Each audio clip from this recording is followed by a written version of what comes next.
Tu m'inquiètes, Caramini? Il y a de la place. Et RFK, bonjour à tous. Merci d'être présent, d'avoir pris le temps de vous déplacer, que ce soit de Tel Aviv ou des alentours. Également, nous sommes sur Zoom pour la première partie. Bon, vous serez déçus parce que Michel Garfunkel ne voulait pas en Zoom, il fallait venir, c'est excuse, mais c'est comme ça. C'est les règles du jeu. C'est très difficile que les gens reviennent en présentiel, mais c'est dommage. Donc, on vous invite et on vous remercie d'avoir fait le déplacement pour cette belle soirée pour cette nuit. On est très content de se retrouver dans les locaux. Vous avez vu que ça bouge. On a cassé un mur le lendemain de Kippour. On n'a pas encore reconstruit. Il sera reconstruit pour nous permettre de faire des activités en petit comité ou en plus grand comité. Et donc, on commence avec Dr Michael Gross qui va ouvrir sa nouvelle session d'études. Ce ne sera pas sur la Haftara cette année, mais ce sera sur la paracha. Merci, Yohan. Donc, pas tout le monde. Effectivement, nous essayons Approchez où il y a de la place.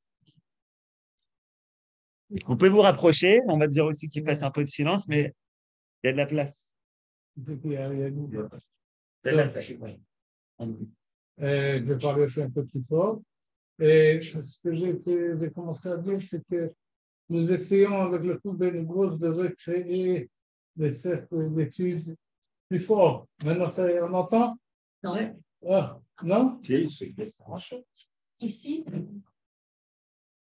Peut-être que ça ira mieux. Et en tous les cas, et encore une fois, et il y a 2-3 ans, avant l'époque de la Corona, nous avions une fois par mois, au moins, une rencontre ici, pas ici dans ces deux colons, mais ces deux là, mais dans ceux qui sont deux routes d'ici. Et une fois par mois, il y avait une réunion où on étudiait les textes, la paracha, mais pas seulement la paracha. Et ce qui était bien, c'est que c'était en présentiel et les gens ont perdu l'habitude. C'était bien parce qu'on se retrouvait et ça crée une certaine communauté autour de l'étude et de ces rencontres-là.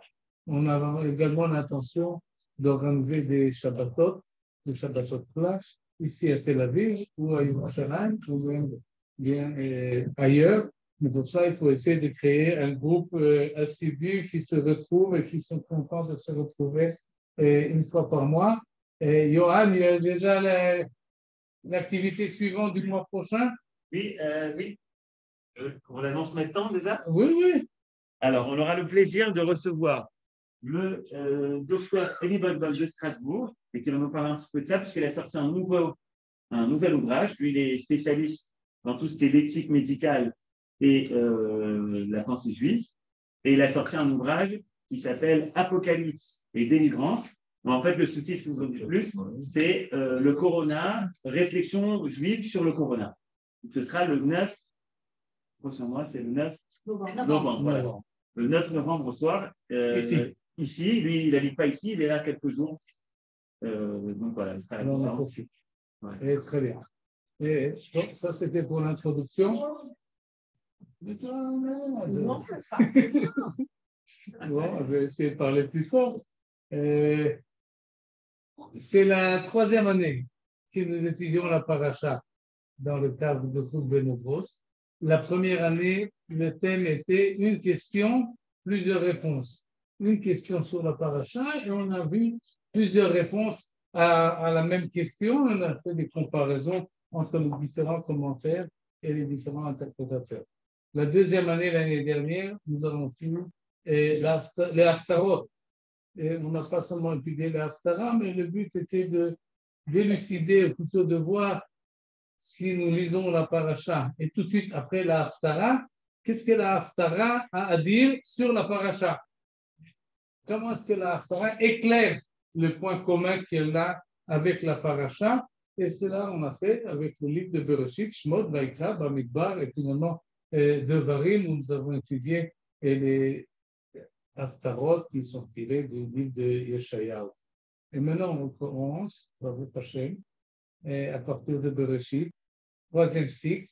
Et cette fois-ci, ce sera basé sur les commentateurs. C'est-à-dire, ils ont essayé de voir comment certains commentaires nous expliquent la paracha.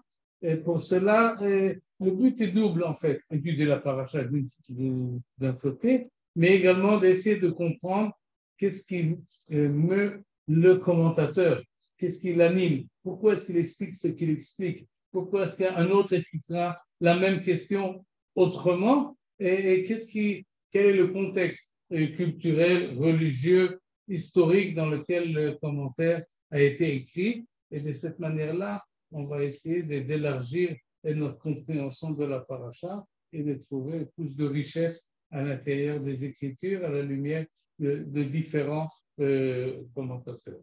Et donc, on peut appeler ça en hébreu paracha, parashanim. Parashanim, c'est ce qui explique la paracha, là explique la Torah. Et le premier que j'ai choisi, c'est le Rav Saadia Gaon. Je ne peux pas le montrer en photo parce qu'il n'est pas de l'époque de la photographie et on ne sait pas exactement de quoi il allait. Mais on va essayer de comprendre quelle est sa manière de réfléchir et de penser. J'ai à peu près un peu moins d'une demi-heure à cause du retard et parce qu'on veut entendre essentiellement le professeur Blofinkel. Et je commence par une question sur la paracha. On va commencer par la paracha. Un verset de la paracha de Bereshit nous dit l'histoire du serpent. Va'anachash aya arum mikol chayat hasadeh. Traduction, le serpent était plus rusé que toutes les créatures que le Créateur a créé. Le serpent. On connaît l'histoire évidemment. Le serpent s'adresse à Chava et l'incite à prendre ce qu'on appelle la pomme, bien que la pomme n'est pas écrite dans le texte, et il réussit. Et on se demande la question, c'est vraiment un serpent? C'est un serpent? La question, je vais le lire, et dans ce livre-là, c'est la traduction de Lazare Vogt. Ce fameux type de séduction est-il un personnage réel ou mythique? Un animal, un démon ou une passion? Qu'est-ce que c'est que ce serpent-là qui s'adresse à la femme et qui pousse finalement à la faute qui va dégénérer toute la suite de l'histoire de l'humanité? C'est quoi ce serpent? Alors, Rav Saadia Gaon s'est posé la question et on va voir tout de suite sa réponse. Il commence à nous dire qu'il y a une idée qui circulait à son époque, que ce serpent était un ange. Pourquoi un ange? Parce qu'on sait qu'à propos des serpents, il y a marqué Nechashim Seraphim. Ça, c'est une autre histoire de serpents. C'est beaucoup plus tard, c'est dans le désert, parce qu'il y avait des serpents qui piquaient. Et les Hébreux, ils devaient lever la tête vers un serpent fictif que Moshe Rabbeinu avait mis en haut. Il y a marqué Nechashim Seraphim. Semble-t-il que ces serpents ont piqué, mais ils brûlaient. Or, Séraphim, c'est une expression qu'on utilise pour désigner des anges. Par exemple, Séraphim, Omdim Mima'allo, comme ça c'est marqué dans le livre de Yeshaou, ou bien dans nos prières, on dit Séraphim de Chayot HaKodesh. Oui, on parle des Chayot, des bestiales saintes, et de Séraphim. Et donc, dans ce contexte-là, puisqu'on emploie de Séraphim à propos de Nechashim, de serpent, alors peut-être le serpent du livre de Bereshit, c'est aussi un saraf, c'est un séraphin, comme on dit en français. Autrement dit, c'est un ange. Et Rav Saadia Gaon n'acceptait pas cette interprétation, et pour une bonne raison.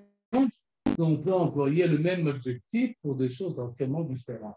On peut dire le jour est long, et on peut dire le mur est long. Est-ce que ça veut dire que le mur et le jour, ils ont un rapport l'un avec l'autre? Non. Et cette remarque-là nous semble très simple. Mais pour Rav Saadia Gaon, c'est un exemple de sa méthode d'expliquer les choses et de vérifier le sens du texte. Tu ne peux pas nous donner toutes les interprétations qui te passent par la tête, parce que ça doit convenir d'abord à la langue, à l'écriture, à ce qui est marqué. Et pour comprendre l'écriture, il faut connaître la langue, il faut connaître la grammaire, il faut connaître la syntaxe, il faut savoir lire un texte comme il faut. Et cette idée-là de Rav Saadia Gaon, on va en parler avant de revoir la réponse qu'il lui nous propose. Je vais faire ça rapidement. Et l'histoire de Rav Saadia Gaon est extraordinaire. Je ne sais pas si vous avez entendu dire son nom, Rav Saadia Gaon. Peut-être vous le connaissez en arabe, Saïd ibn Yusuf El-Fayoumi. El-Fayoumi, il est d'Égypte, de la région de Fayoum en Égypte. Là-bas, il est né, là-bas, il a étudié. Et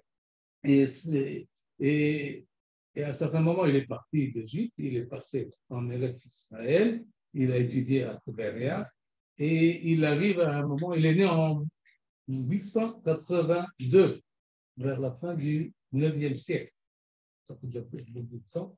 882, il est né, et il arrive à Tveria pour étudier, et il arrive à un moment où il y a une grande discussion. Une discussion un peu compliquée, je ne vais pas prendre le temps de l'expliquer, d'ailleurs je ne le comprends pas exactement jusqu'au bout. Il s'agit d'un problème de Loach Hashana, du calendrier. Est-ce que l'année 921 est une année avec beaucoup de jours ou peu de jours? Parce que dans le calendrier hébraïque, on peut agrandir l'année et on peut la rétrécir. Ça dépend si on fait 2 jours de Rosh Chodesh ou 1 jour de Rosh Chodesh, si on ajoute un mois même ou si on n'ajoute pas un mois. Et les Chachamim d'Eretz Israël pensaient que c'est une année courte, ceux de Babel pensaient que c'est une année longue, et toute une grande dispute entre ces deux écoles d'Eretz Israël et de Babel, et c'est une dispute âpre, parce que ça a créé finalement que quand arrive la fête de Pessah, alors ceux qui vont avec l'école d'Eretz Israël, ils font à une certaine date, alors qu'en Chutz La'aretz, à Babel, ils ont fait le Pessah à une autre date. Et tout le calendrier était double. Et ça, c'était une situation qu'on ne pouvait pas accepter qu'il y ait 2 dates pour Pessah, 2 dates pour Rosh Hashanah, 2 dates pour Sukkot. C'est un schisme dans le monde juif, c'est inacceptable. Et alors, quelqu'un devait finalement décider que rebrousser chemin, et Rav Saadia Gaon a pris la position des Chachmei Bavel. Et il s'est donc retrouvé en Babylonie, parce qu'évidemment, ceux d'Eretz Israël en ont mal pris. Et finalement, cette dispute a duré pendant 2 ans. Et finalement, ça s'est calmé. Mais 2 années, 921, 922, si je ne me trompe pas, où le peuple juif était entièrement déchiré, jusqu'au point où on ne fêtait pas les fêtes à la même date. À cette occasion-là, Rav Saadia Gaon a pris connaissance des rabbins de Babel, et quand il arrive en Babylonie, tout le monde l'accueille avec beaucoup de respect, parce qu'on reconnaît sa grandeur dans la Torah, et on le nomme Alouf. Alouf, c'est un général dans l'armée israélienne, mais dans les chivot de Babel, c'est les grands chachamim qu'on fait asseoir à l'est du Beth Midrash, et c'est remarquable parce que c'est un étranger. Or, le judaïsme babylonien était très hiérarchisé et très, disons, stagnaté, en français. C'est-à-dire, le fils de Alouf deviendra Alouf. Et celui de son grand-père était Rosh Yeshiva, et bien il devient également Rosh Yeshiva. C'était très dans la hiérarchie. Et tout d'un coup arrive un étranger qui vient de Mitzrayim, qui est passé par Eretz Israël, mais on reconnaît ses connaissances, et il devient Alouf, et Alouf de Yeshiva, Kumpedita, qui n'était pas très forte à ce moment-là. Et très bien, il vit sa vie, mais il arrive que l'autre yeshiva, la yeshiva de Soura, maintenant il faut savoir, ces 2 grandes yeshivot qui était au cours de l'époque des sages du Talmud, étaient déjà à Bagdad. Ils sont passés à Bagdad, les deux. Et Pumbedita n'était pas très forte, mais Soura était la yeshiva très importante. Or, le Rosh Yeshiva des Soura est décédé. Alors, on cherche un remplacement. Son fils fait l'affaire, mais il meurt peu de temps après. Alors, on cherche quelqu'un d'autre. Et alors, pour chercher quelqu'un dans l'autre yeshiva, peut-être la Pumbedita, mais ça ne se fait pas. On est la yeshiva de Soura, on n'est pas la yeshiva de Pumbedita. Alors, on cherche quelqu'un, on nomme quelqu'un qui ne fait pas l'affaire. Finalement, on n'a pas le choix et on nomme Rav Sadia Gaon, entre autres, parce que les Chachmei Babel, lors de la discussion du calendrier, et un des responsables qui s'appelait Ben Zakkai, David Ben Zakkai, qui était le Rosh Hagolah. Je n'ai pas le temps malheureusement d'expliquer ce que c'est sa position de Rosh Hagolah, mais imaginez, disons, le judaïsme américain, le chef du consistoire du judaïsme américain, qui n'est pas seulement le chef du consistoire, qui a ses fonctions, qui a sa valeur, mais en Babylonie, c'était beaucoup plus grand et beaucoup plus fort, et il avait une communauté très forte. Et lui, il est pro Rav Sadia Gaon. Et Rav Sadia Gaon, à l'âge de 46 ans, est nommé Rosh Yeshiva Soura. Ce qui est un événement, s'il y avait des extraordinaire. Mais on a dit à Ben Zakkai, fais attention parce que ce Rav-là, il est indépendant. Il sait ce qu'il veut et il a toujours raison et il ne tient pas compte des autres et tu vas voir, tu auras du mal avec lui et c'est ce qui est arrivé quelques temps après. Il y avait un problème d'héritage dans une famille très riche de Babylonie et le Rosh Hagolah, David Ben Zakkai, devait prendre sa décision et il a décidé, je ne sais pas, disons, pour Reuven. Mais pour que son verdict soit accepté, il faut absolument que les deux autres Rosh Yeshiva signent. Et l'habitude est que si le Rosh Hagolah dit, alors on signe. Mais Rav Sadia Gaon a dit à l'instant, je vais vérifier la chose. Il vérifie la situation. Il dit déjà, pas du tout. Reuven n'a pas raison. C'est Shimon qui a raison. Et pourquoi toi, tu as pris une position de Reuven? Parce que c'est du chantage et c'est comme on dit, shritout, ça existe shritout en France. Et comme on dit shritout en français, corruption. Et c'est de la corruption. Et il écrit tout un livre sur le problème de la corruption de la direction du judaïsme de Babylone. Et évidemment, ça fait un scandale extraordinaire. On le fait descendre de sa chair de Rosh Yeshiva, mais il tient le coup. Et ensuite, on est obligé de le ramener. Et il faut savoir qu'il a fait rehausser la yeshiva. Et c'était un personnage extraordinaire.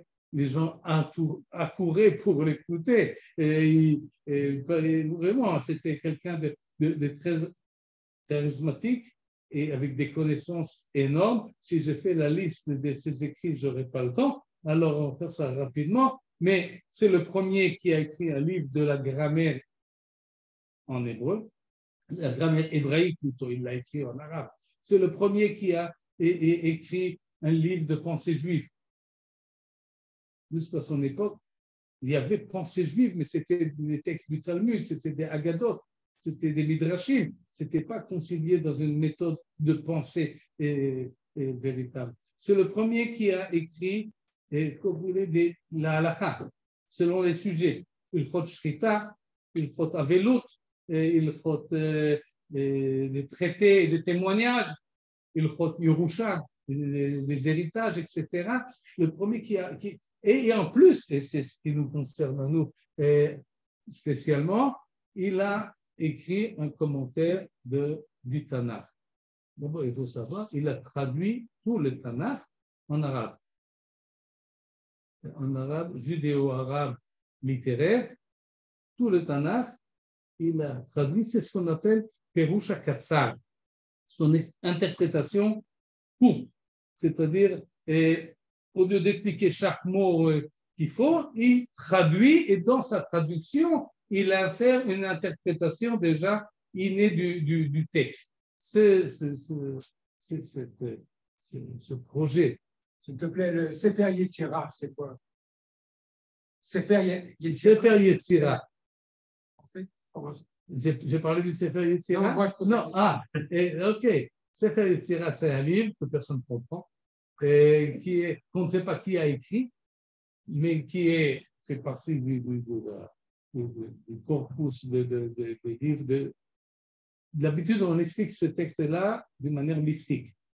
Il y a beaucoup d'interprétations parce que le texte parle de choses qui ont l'air extraordinaires parce que c'est très codifié. Et Rav Sadia Gaon a écrit une interprétation non kabbalique de Sefer Yetzira.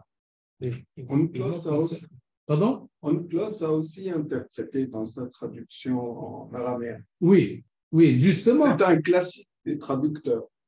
Oui, mais justement, la traduction en arabe avait la prétention de remplacer la traduction de Onkelos. Mais pour la même raison. Il fallait que les gens comprennent.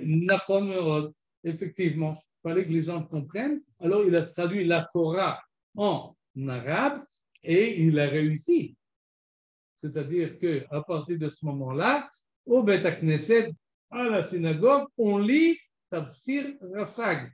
C'est là jusqu'à que les Juifs ont été chassés d'Espagne, dans le monde musulman, le monde arabe. On lisait chaque semaine la paracha, évidemment dans le Sefer Torah en hébreu, mais on lisait en plus le Tafsir Rassag, la traduction de Rav Sadia.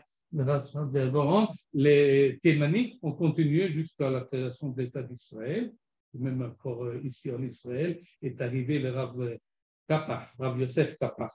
Il arrive en Israël. Lui, il connaissait la traduction en arabe. Il venait de Théman et il avait l'habitude de lire. Il dit c'est une grande richesse, c'est une interprétation.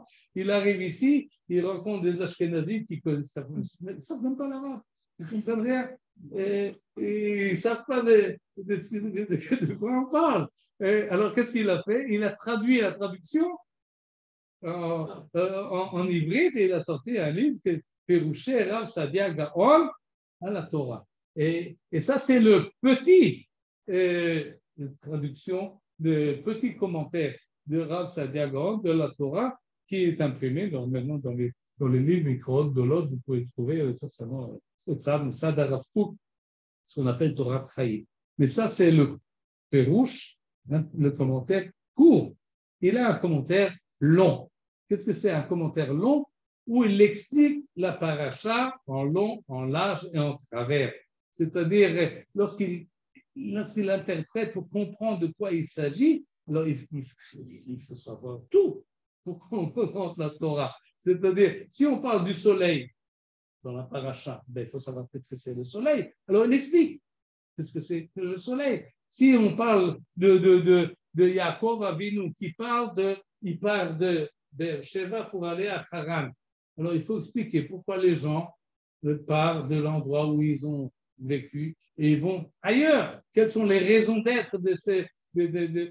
Autrement dit, il explique pas seulement les mots, mais il explique le contexte, il explique les idées, il discute, il peut proposer une interprétation et apporter des preuves et des contre-preuves et proposer une autre interprétation. Et donc, ça fait que le livre, et là, j'ai seulement sur le livre de Bereshit et encore sur la moitié de Bereshit, et Ibn Ezra, qui viendra plus tard, il dira les Géonim ont interprété la Torah, mais ils vont tout autour, et le point essentiel, il ne le dit pas.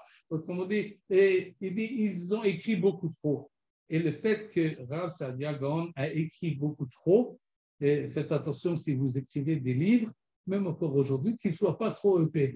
Parce que les gens, ils n'achètent pas ces livres-là quand c'est trop lourd. Ils aiment des livres plus... oui. Et maintenant, à l'époque, on n'imprimait pas les livres, il fallait les recopier. Alors, si c'est long, alors évidemment, c'est le Gaon, alors on va recopier. Mais combien de fois on va le recopier? Une fois, deux fois, et c'est tout. Et donc, le livre a disparu.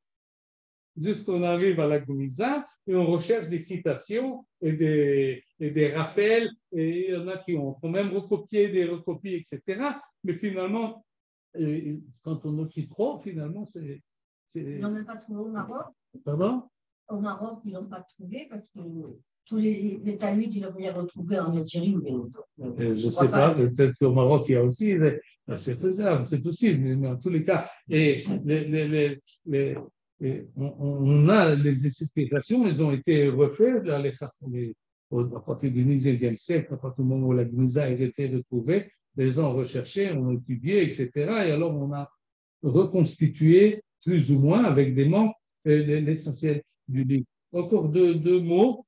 Et le serpent. Pardon? J'arrive aussi suite au serpent, mais je ne peux pas sauter sur. C'est un ange ou c'est pas un ange? J'y arrive tout de suite. Mais je suis vraiment là pressé. Ça. Mais il faut ajouter quelque chose d'important là, pour comprendre la situation. Et le Rav Sadia Gaon et les Gaonim avaient en face de eux une culture arabe très riche et très sophistiquée. Et les gens se posaient la question. La question, par exemple, à propos du serpent. Et il y a un argument qui dit la chose suivante. Il y a deux choses l'une. Ou bien ce serpent-là, il a de l'intellect. Alors, je comprends qu'il puisse parler, qu'il peut s'adresser à Chava. Je comprends qu'on peut lui donner des ordres. Et s'il enfreint les ordres, alors il a droit à une punition. Comme tout le monde sait, finalement, le serpent a été puni et il va ramper au lieu de se tenir debout. S'il a l'intellect, on peut lui donner des ordres, mais s'il n'en a pas. Mais s'il en a, il peut parler. On peut lui donner des mitzvot et des avérotes, etc. Alors, quelle est la différence entre ce serpent et l'être humain? S'ils ont les deux, la faculté de réfléchir, la faculté de décider et la faculté de parler. Alors, qu'est-ce qu'on a en plus? Quelle est la différence entre le Nachash et Adam? Mais s'il n'a pas d'intellect, alors pourquoi il a droit à une punition? Et comment est-ce qu'il parle? Alors deux choses, de toute façon, là, on est coincé. Et à l'époque de Rav Sadia Gaon, il y avait des gens qui réfléchissaient de cette manière-là et qui arrivaient à la conclusion, eh bien, Sefer Bereshit, c'est des balivernes. Chapitre 3, il faut l'enlever. Ou bien, on peut proposer peut-être une allégorie. Mais alors, on dit Rav Sadia Gaon, allégorie, c'est très bien, mais qu'est-ce qu'est exactement l'allégorie? Le serpent, ce n'est pas un serpent? Et l'arbre, c'est un arbre? Et Adam Arishon, c'est Adam Arishon? Et la création, tu commences avec une allégorie où ça s'arrête. Comment tu peux comprendre le texte? Alors finalement, la punition, et oui, la femme a été punie, qu'elle aura des douleurs. C'est aussi une allégorie, ça, mesdames? Non. alors ça ne fonctionne pas. On ne peut pas comprendre un texte et sortir une phrase et dire ça, c'est une allégorie. Il faut étudier la chose dans son contexte. Et donc, il avait affaire à des gens qui réfléchissaient, qui arrivaient à des conclusions, et on va peut-être en parler les fois prochaines, les autres groupes avec qui il avait affaire. Mais pour le Rav Sadia Gaon, et là, je finis ma conclusion, il y a, et c'est un sujet que j'ai eu l'occasion d'étudier avec mon père Zéphonol Ibrahim, qui a fait une introduction à la pensée juive, et tout à coup, une série de leçons, et il a commencé avec Rav Sadia Gaon en nous expliquant le début du Sefer Emunot Vedeot, le livre de pensée juive de Rav Sadia Gaon, qui nous explique les trois pôles pour vérifier que c'est quelque chose est valable et authentique. Un, c'est l'écriture. L'écriture, la Torah. Mais il y a quelque chose qui vient avant l'écriture et il y a quelque chose qui vient après l'écriture. Ce qui vient avant l'écriture, c'est l'intellect, c'est l'intelligence humaine. C'est-à-dire, on ne peut pas étudier un texte si tu n'as pas l'intelligence, et d'abord, pour le comprendre. Et donc, il faut l'intellect et il faut l'écriture. L'intellect, il faut qui soit logique. Pour Rav Saadia Gaon, toute la Torah est logique. Les mitzvot, toutes les mitzvot ont leur logique. Ils sont intelligents et ils ont leur raison d'être. On peut les comprendre, ils sont compréhensibles. Toute la Torah, toutes les histoires de la Torah doivent être expliquées d'une manière logique et compréhensible. Et donc l'intellect est très important. C'est ce qui nous permet de vérifier si c'est valide ou si ce ne l'est pas. Si c'est véridique ou si ce ne l'est pas. Comment on peut savoir si c'est vrai ou pas vrai, si ça c'est cohérent ou c'est pas cohérent. C'est une question de réflexion, d'intelligence. Il y a l'écriture qu'il faut comprendre, il faut savoir lire, il faut connaître la langue, et pour ça, il écrit des livres pour nous écrire de lexique et de grammaire, et pour nous enseigner la langue, et en plus, il y a la tradition.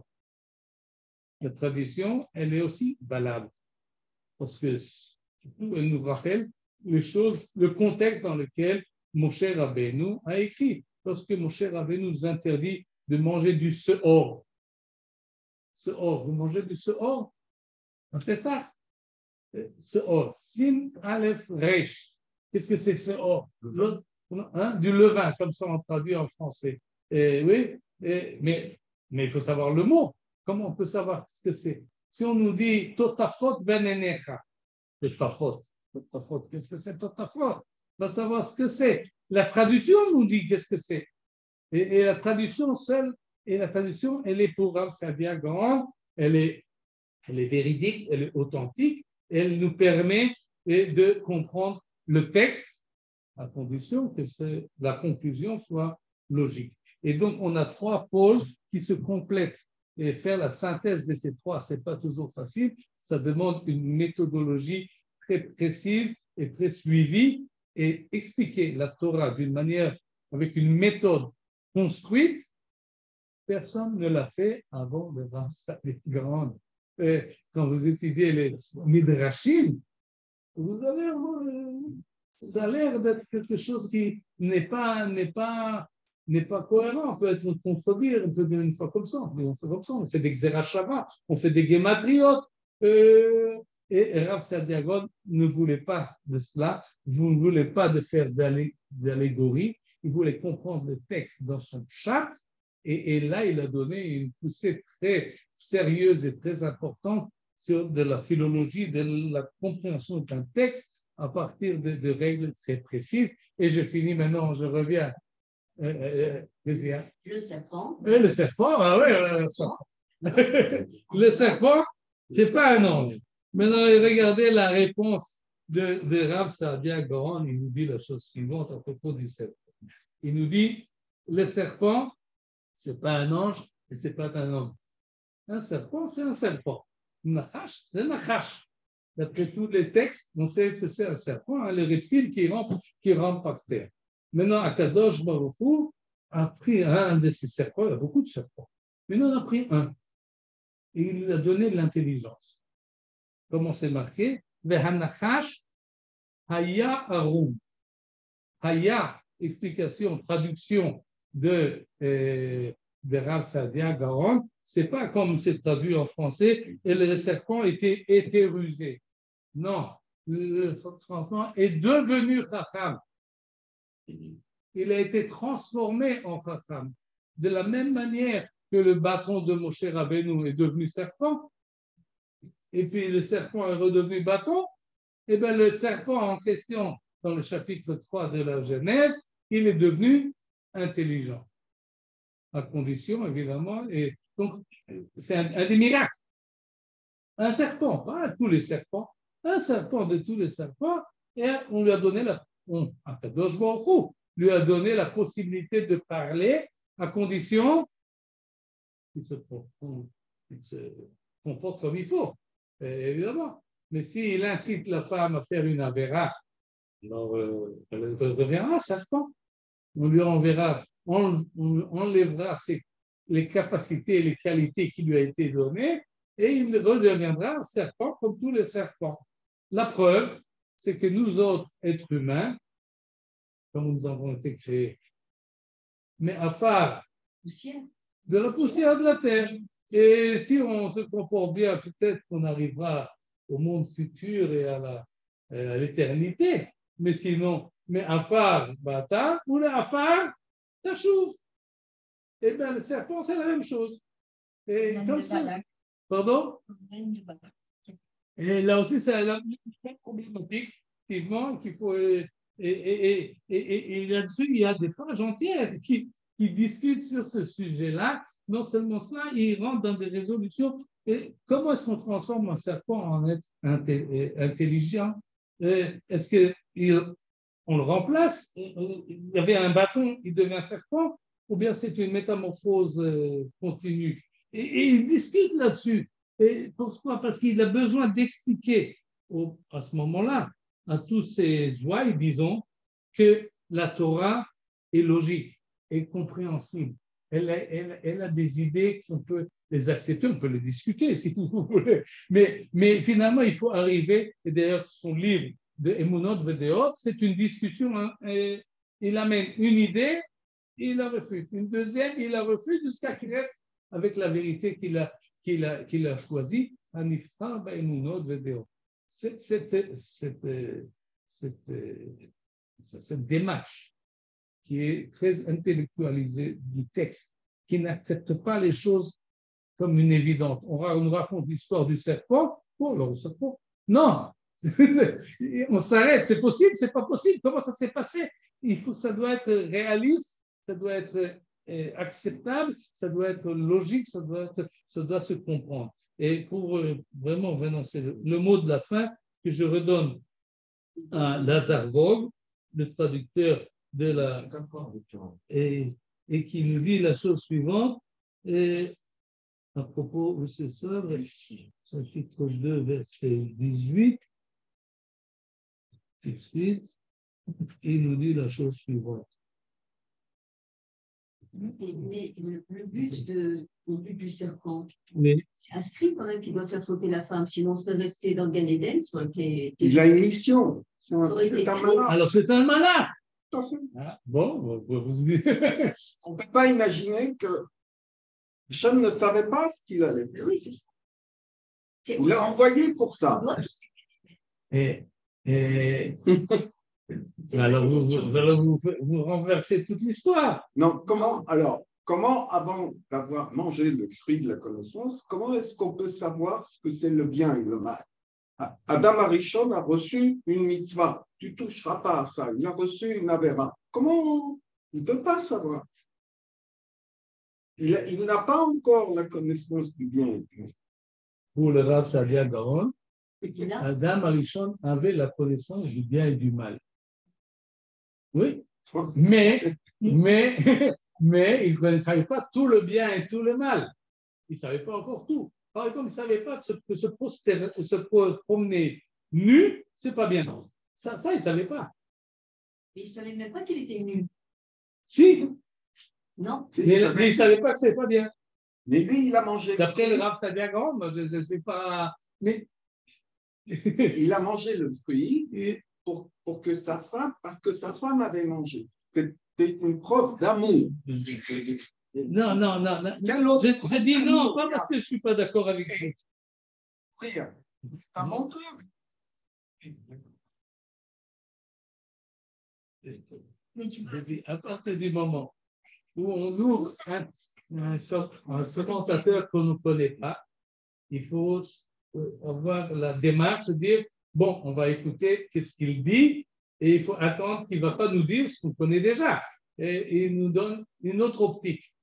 Et des fois, c'est des optiques qui nous semblent aberrantes, qui nous semblent impossibles à accepter. Mais alors, il faut dire pourquoi je n'accepte pas, pourquoi ça ne me convient pas, où est le problème. Je ne dis pas qu'on est obligé d'accepter l'interprétation de Rav Sadia Gaon. Ce que j'essaie de montrer, c'est que ce qu'il nous dit, ça rentre dans une cohérence d'une conception des choses qu'il, lui, il veut organiser de certaines manières à partir du texte, une lecture précise du texte, à partir de ce qui lui semble logique et disons, acceptable au bout de l'intellect. Et là-dessus, il se base sur la philosophie grecque sur la philosophie musulmane, et il connaît. Il y a des choses qu'il accepte, il y a des choses qu'il n'accepte pas. Il accepte des miracles, ça il accepte. Il y a des autres choses qu'il pense que ça ne va pas. Par exemple, il est impossible, inconcevable, ce que vous proposez là, que le Nachash soit un envoyé d'Akadosh Baruch Hu, parce que Akadosh Baruch Hu n'envoie pas d'envoyés qui vont tromper et insinuer l'homme à faire une affaire. C'est pour tester. Il a testé Abraham. Il peut avoir testé Chava, Adam. Oui, d'accord. C'est une épreuve. Mais alors, c'est pas un malade. Épreuve Parce que les Chachamim du Talmud nous disent Huas Nachash, Huas Satan. Est-ce que le Satan, c'est un être extérieur à l'être humain ou bien finalement, c'est quelque chose qui est intérieur? C'est aussi un malade. Alors, est-ce que c'est un malade? Alors, vous renvoyez la responsabilité à Kadosh Baruch Hu sur la faute de l'homme. C'est une idée qu'on retrouve dans le Midrash. Oui, je finis vraiment là maintenant et regardez ce que nous dit Lazare Vog. Et je reprends la phrase. Ce fameux type de la séduction est un personnage réel ou mythique, un animal, un démon ou une passion. Chacune de ces hypothèses offre du pour et du contre. La discussion en serait intéressante, mais longue et sans importance pour le fidèle israélite, car la synagogue, n'impose aucune croyance à cet égard. Bornons-nous donc à citer la conclusion d'Ibn Ezra, qui, après avoir longuement discuté les divers systèmes, finit par s'en tenir au pied de la lettre et accepte les faits tels que Moïse nous les raconte. Autrement dit, un serpent, c'est un serpent, et on peut en discuter jusqu'à demain matin, mais acceptons les choses telles qu'elles sont écrites. Et vous voyez la différence, un Chacham de France du 19e siècle, début du 20e, si je ne me trompe pas, et un Chacham de Babel à l'époque de la Mu'tazila. À quelle conclusion est arrivé le Rav C'est-à-dire, à quelle conclusion il est arrivé? Finalement, oui. Que le serpent est était un serpent habituel, oui. Mais qu'Akadosh Baruch Hu lui a donné momentanément pour voir, effectivement, pour tester l'homme. Mais ce n'est pas un malade, ce n'est pas une force spirituelle, c'est un serpent. Et là-dessus, il insiste à cause du texte. On étudie Sadia Gaon dans les yeshivot? Dans les yeshivot de Babel? Non, dans les yeshivot. Il n'y a plus de yeshivot en Babel, depuis que les Mongols sont venus et ont rasé tout. Ici, pardon? Est-ce qu'on étudie dans les grands yeshivot comme ça? Les yeshivot que moi j'avais appris, on n'étudie pas Sadia Gaon. Parce qu'il y a tellement d'autres choses. Voilà, parce que ça c'est trop philosophique. Oui, bon, ça sera pour expliquer une autre fois, mais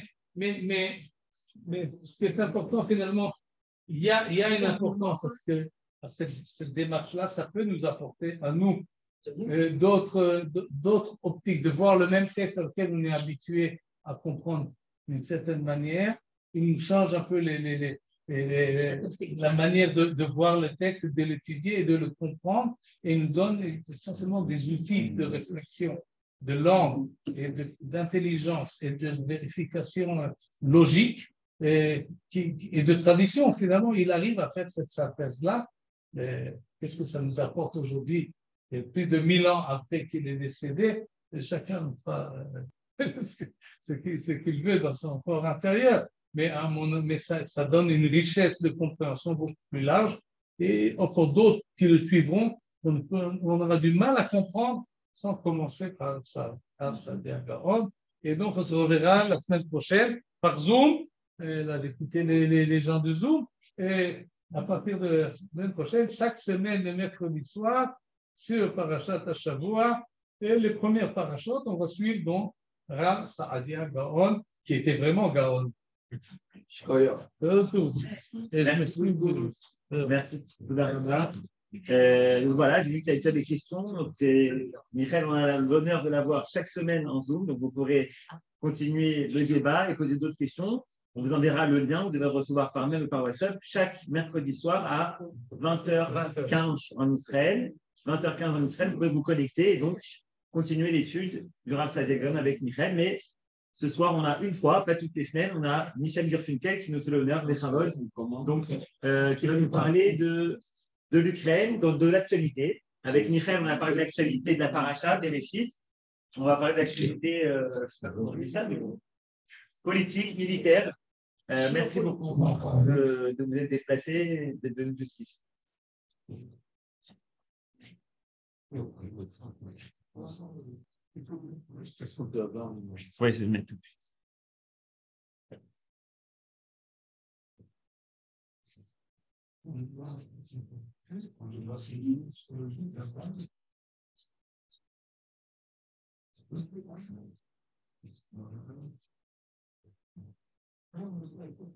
Voilà. Ça demande encore. Encore? C'est bien comme ça? Voilà, je pense que ça ira. Bonjour. Depuis le 24 février dernier, il y a une guerre entre la Russie et l'Ukraine. Une heure, une minute avant que cette guerre n'éclate, personne n'y croit.